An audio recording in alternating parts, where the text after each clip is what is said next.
কি হলো মো, আমাকে হঠাৎ করে নন্দনে ডাকলি কেন? দেখ আমি এরকম ভাবে থাকতে পারছি না, আমাকে ফ্রিডম দিতে হবে। হ্যাঁ তো বল তোর কি চাই, আমিও তোকে বেশি আটকে রাখতে পারবো না। ইনস্টাগ্রামে ফটো পোস্ট করতে দিতে হবে। হ্যাঁ তো করবি, এতে বানা করার কি আছে? সত্যি?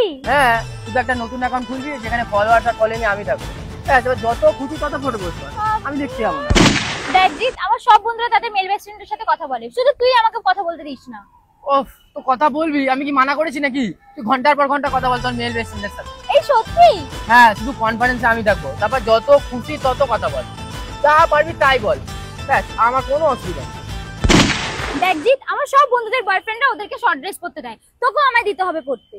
হ্যাঁ, তো শর্ট ড্রেস পরবি, এতে আবার বলার কি আছে? আমি তোকে নিজের হাতে একটা শর্ট ড্রেস কিনে দেবো। এই তাই? হ্যাঁ। ঠিক আছে, তাহলে ওইটা পরে আমি পরশুদিন ইকো পার্কে ঘুরতে যাবো বন্ধুদের সাথে। এক মিনিট, আমি তোকে শর্ট ড্রেস পরতে বলেছি, কিন্তু ওটা পরে বাইরে ঘুরতে বলিনি।